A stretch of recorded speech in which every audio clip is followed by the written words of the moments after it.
Hi guys, 14 I'm here back in another custom review. Today we're looking at the Transformers Shattered Glass Punch Counterpunch. Yes, we're going into another like stupidly obscure Shattered Glass thing that has hardly any artwork for it. But anyways, before we get into him, of course, let's look at the paints, which there were a surprising amount for this custom. Now for all the green, I actually just used the basic green. Windows got some lovely sky blue. Used some flat aluminum in one very nice part that I will get to. Some royal blue. Purple.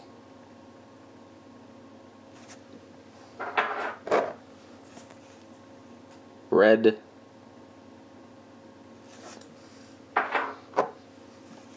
Black. And finally, yellow-green. So, a ridiculous amount of colors. So as you can see, the alt mode, it's very basic, very simple, but I do like how it pops. I think the colors contrast pretty well.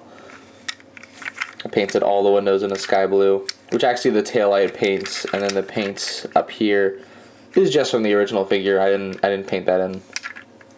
What I did paint in for the alt mode, however, are these nice molded in brakes, which I'll actually pop off the tire. You can see they actually molded in the whole thing. I didn't paint the whole thing, but I just painted that one part, which I think is pretty neat. It's a lazy eyebrow reviewer moment, but it's neat. It adds something to the alt mode that the original did not have. Which, speaking of the original, this is one of those times when I have it to compare. And you can see how vastly different these are. You know, one looks a bit more flashy, while one's a bit more mundane, but the windshield looks a lot better to me.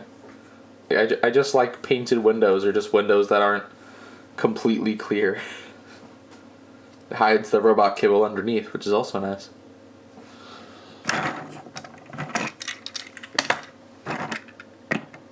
Yeah, so anyways, of course this is Punch Counterpunch. He has two remote modes, so let's go ahead and get to one of those. So starting us off, here he is in normal punch mode. And you can see a lot of the things that happened here. He has all the purple, the black hands, and his face, which has a ridiculous amount of color that you cannot see. Because his actual face is blue, his eyes are black, the only real thing you can see is the mouth plate is red. Now the only things that didn't actually paint on him, and on the mold I guess in general, are pretty much the black parts, or the gunmetal parts. I didn't paint the thighs, I didn't paint these, I didn't paint the top of the helmet, I didn't paint the armatures here. But basically everything else I painted. Which even the legs, like I think they look a lot better than the first one just from the windows. But speaking of the first one, let's go ahead and bring him back in. We can see one is much more colorful than the other.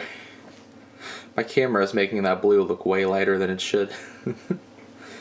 But yeah, you can see a bit of the differences here and there. They're pretty much like, in terms of having diverse colors, the colors are pretty much like the same layout. It's not really that much different going on.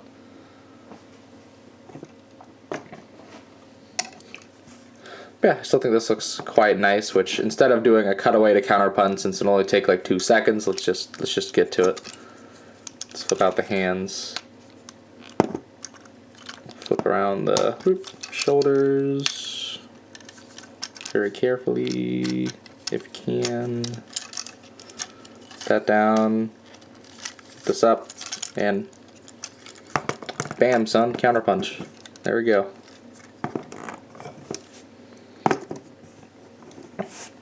He also looks pretty darn good. I like how striking he looks with the blue windows on the chest. I think the blue windows just make this custom. Which I'm transforming the other one off camera right quick. Like they really help it pop a lot. And I was actually debating on not doing them, so I'm really glad I did. So let's go ahead and the face here. Let me just bend his knees. Come on. the face here, his eyes and shattered glass are apparently red already, so I just painted the face around the already red eyes.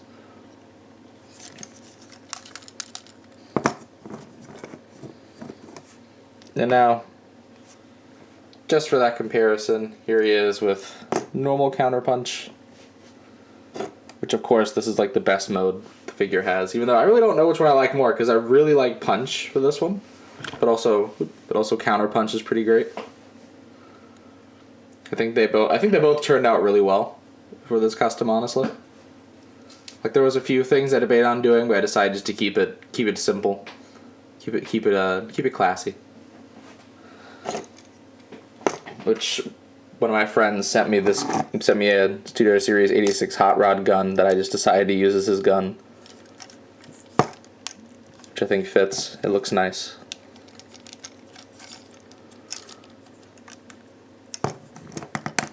So, yeah. Overall, this is actually a really easy figure to paint. Like, I expected this to be an awful time. Because, like, a lot of the transformation elements I thought wouldn't be fun. Like, I thought this whole maneuver was gonna suck.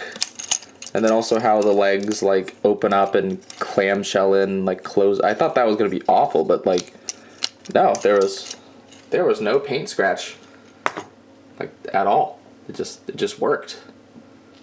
I was honestly just amazed. Oh, and one more thing. I also clear coated him, since he's a fully hand painted custom, which I should have been doing from the start. And I'll be doing more in the future. I actually, if the humidity around here wasn't getting so bad, I'd probably be going back and, like, clear coating some of my older customs and, like touching them up just to be safe. But no, he's actually not the first custom that I decided to go ahead and start clear coating for the majority of them. That review is next week. So anyways, that is pretty much all I have to say. So please be sure to check out my channel for more video and custom reviews, and please don't forget to subscribe. You can also come check out my Facebook and Tumblr pages, links in the description below. And you can also come join the Infinison Discord server, also linked in the description below. And this is the 14th Prime, signing out.